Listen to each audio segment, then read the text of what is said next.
प्रस्तुत है आपके समक्ष वेब सीरीज निराकरण अध्याय 2। क्रूर महाराज। श्राप की जकड़न।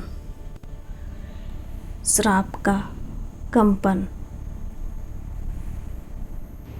सर्फों की फुसकार धीरे धीरे शांत हो चुकी थी, लेकिन राज्य की धरती अब भी कांप रही थी। यह साधारण भूकंप नहीं था, यह उस श्राप का कंपन था जो अब धीरे धीरे पूरे राज्य को अपनी जकड़ में ले रहा था। धरती की गहराई में मानो कोई अदृश्य शक्ति जाग चुकी हो।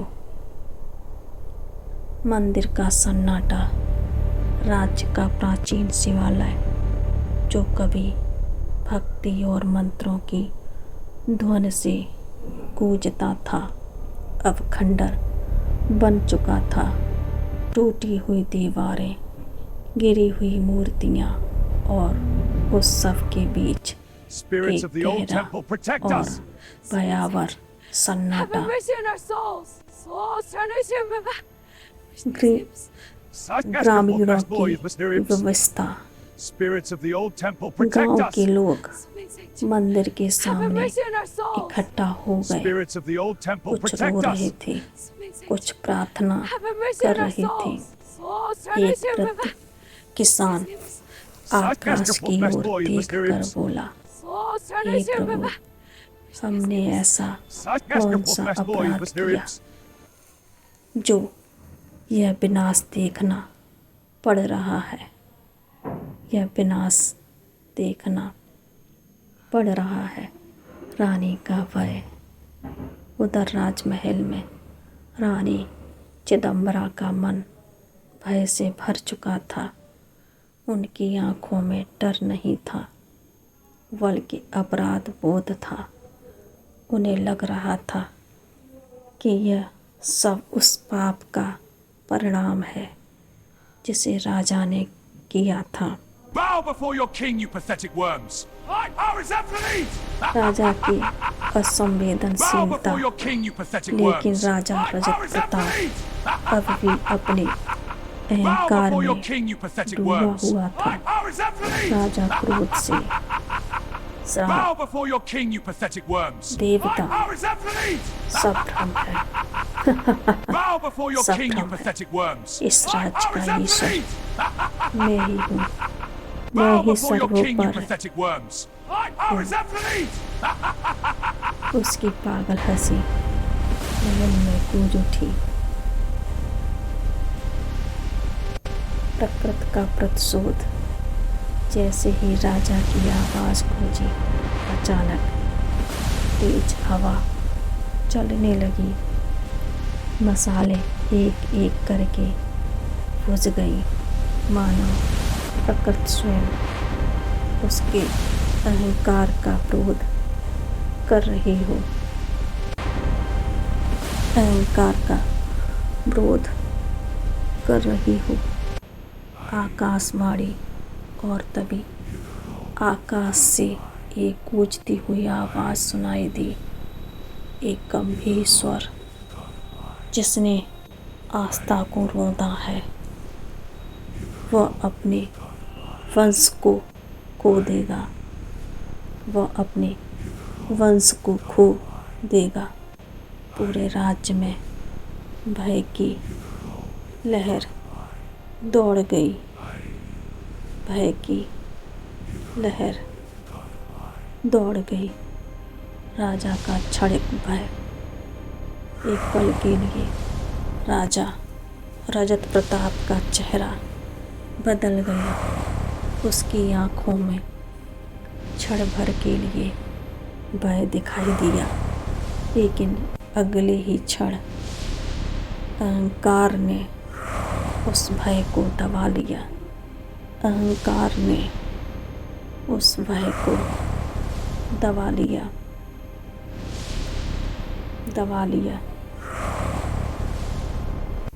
पहला संकेत। अचानक राजा की तलवार उसके हाथों से छूटकर धरती पर गिर पड़ी। यह एक संकेत था कि उसकी शक्ति अब कमज़ोर होने लगी थी, कमज़ोर होने लगी थी, कमज़ोर होने लगी थी। वंश का मौन।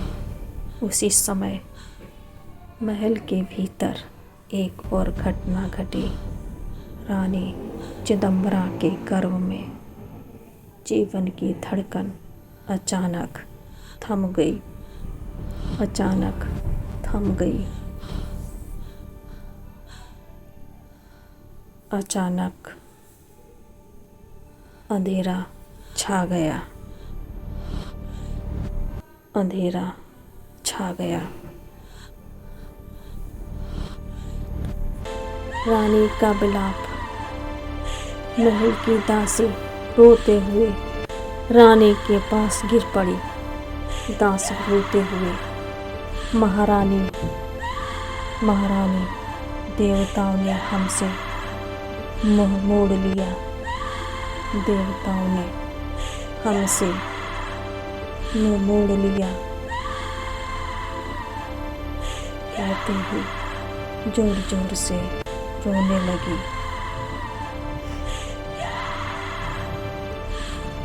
श्राप की घोषणा। और उसी क्षण श्राप की पहली घोषणा हो चुकी थी। यहीं से शुरू हुआ राजा रजत प्रताप के वंश का अंत। राजा का अहंकार बना वंश का काल। आरंभ या अंत, वंश का काल। राजा का पागलपन। जब राजा को यह समाचार मिला, वह क्रोध से पागल हो उठा। राजा चिल्लाया, मैं श्राप को भी मार दूंगा।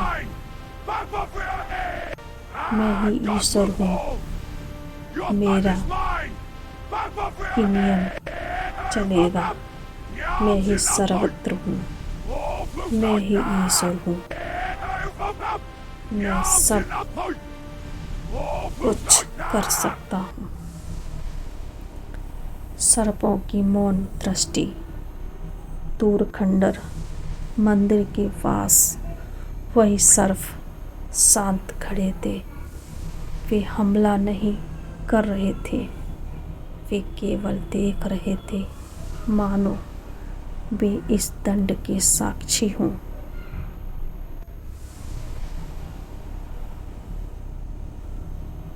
वे इस दंड के साक्षी हों, साक्षी हों। नियति की मुहर। मंदिर के पास की मिट्टी धीरे धीरे रक्तिम होने लगी, लाल होने लगी, जैसे श्राप अपनी मुहर लगा रहा हो। श्राप फैल रहा था। धरती लाल हो रही थी, लाल हो रही थी। काल चक्र सक्रिय। जब श्राप केवल एक घटना नहीं था, वह एक काल चक्र बन चुका था। एक ऐसा चक्र जो समय के साथ राज्य को पूरी तरह निगलने वाला था, पूरी तरह निगलने वाला था। जिस राजा ने स्वयं को ईश्वर कहा, अब वही ईश्वर की कृपा से वंचित होने वाला था, ईश्वर की कृपा से वंचित होने वाला था। और श्राप का अगला प्रहार और भी भयानक होने वाला था। भयानक होने वाला था। आप भी सोचिए और क्या क्या होगा, क्या क्या होने वाला है, जिसकी राजा ने कल्पना तक नहीं की। रानी को और क्या क्या दंड भोगना होगा। आप भी विचार कीजिए, सोचिए क्या क्या हो सकता है। आस्था टूटी। श्राप अपना कैसा विकराल रूप दिखाएगा या धारण करेगा। आस्था टूटी। किस रूप में धारण करेगा, जानने के लिए चलते हैं अगले। आस्था टूटी। आस्था टूटी। चलते हैं आगे की कहानी में। रात असामान्य रूप से शांत थी। महल की लंबी अंधेरी गलियों में केवल मसालों की लौ काँप रही थी, लेकिन इस शांति के भीतर एक अदृश्य शक्ति चल रही थी। श्राप अब जाग चुका था। वह केवल शब्द नहीं रहा, वह नियति बन चुका था और अब वह अपना पहला मूल्य मांगने वाला था। रानी की बेचैनी। महल के भीतर रानी चिदंबरा नींद से अचानक जाग उठी। उनका हृदय तेजी से धड़क रहा था, जैसे कोई अदृश्य भय उनके भीतर उतर आया हो। रानी ने धीरे से कहा, यह कैसा संकेत है? यह कैसा संकेत है? मेरा मन क्यों काँप रहा है? मेरा मन क्यों काँप रहा है? उन्हें लग रहा था जैसे आने वाली सुबह कुछ छीन कर ही जाएगी। कुछ छीन कर ही जाएगी। गर्भ का शून्य। अचानक महल के गलियारों में तेज कदमों की आवाज गूंजी। राजवैद्य दौड़ते हुए रानी के कक्ष में पहुँचे। उनका चेहरा भय से पीला पड़ चुका था। रानी ने घबराकर पूछा, वैद्य क्या हुआ है? वैद्य कुछ पल चुप रहे थे, फिर धीमे स्वर में कहा, महारानी, गर्भ में जीवन समाप्त हो चुका है।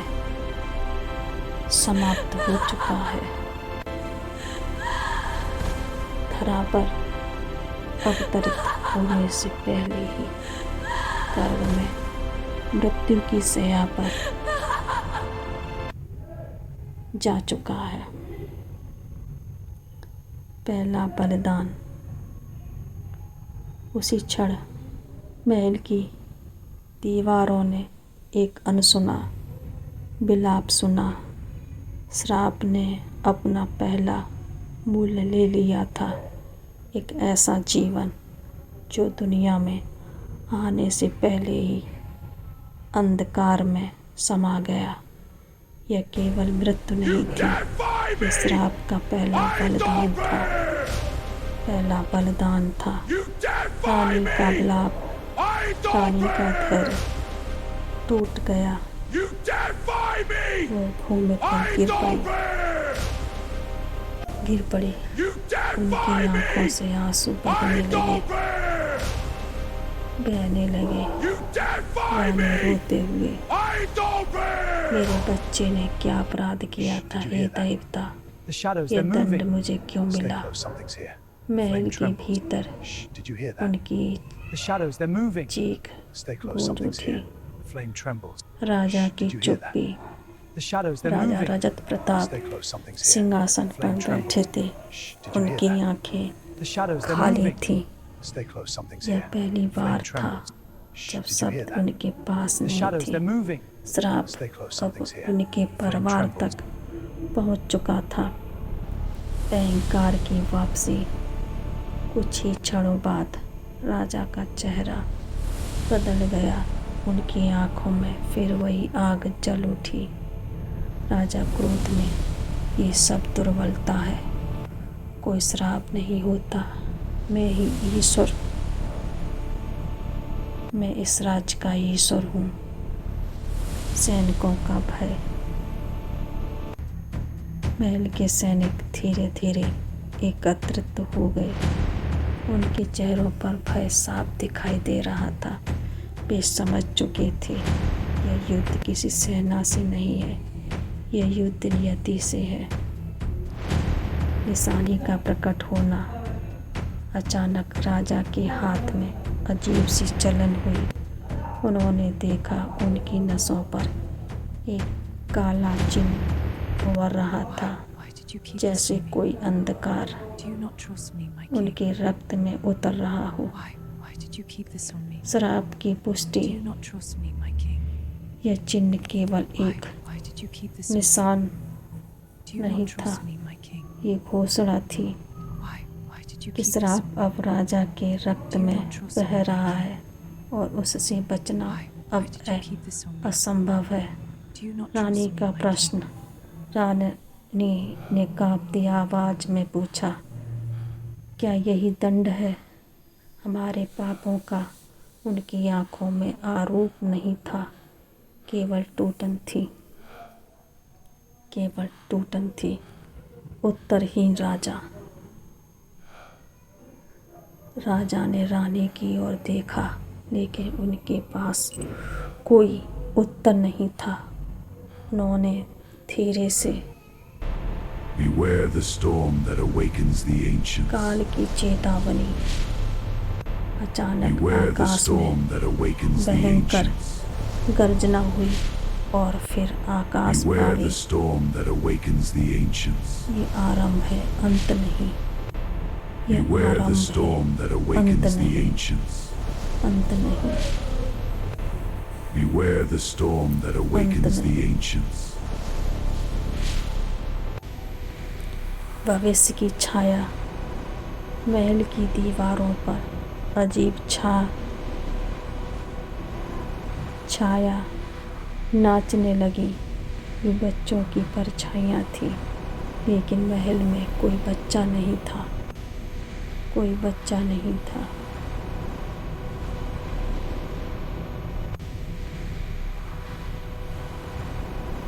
कोई बच्चा नहीं था।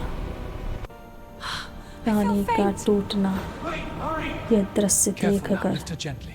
रानी की चेतना डगमगा गई। Careful now, उनकी lift her आंखें gently. बंद हो गई और वे Careful महल now, की lift her भूमि gently. पर गिर पड़ी। महल की भूमि पर Careful now, lift her gently. गिर पड़ी। विलाप करने लगी, विलाप Careful now, lift her gently. करने लगी। काल चक्र आगे बढ़ता है। श्राप उसे केवल एक जीवन नहीं, पूरे वंश की आहुति चाहिए थी। काल चक्र अब घूमना शुरू कर चुका था, शुरू कर चुका था। सस्पेंस बढ़ता है। राजा अकेला खड़ा था। महल के विशाल कक्ष में सन्नाटा था। तभी कहीं दूर से एक बच्चे की रोने की आवाज़ आई। राजा ने चारों ओर देखा, लेकिन वहाँ कोई बच्चा नहीं था। आगे की कहानी जानने के लिए जुड़े रहिए। आगे क्या होगा और श्राप कैसे कैसे विकराल रूप दिखाएगा। आगे की कहानी जानने के लिए जुड़े रहिए, देखते रहिए। Careful now, lift her gently. निराकरण, निराकरण, Careful now, lift her gently. निराकरण, Careful now, lift her gently. Careful now, lift her gently. Careful now, lift her gently.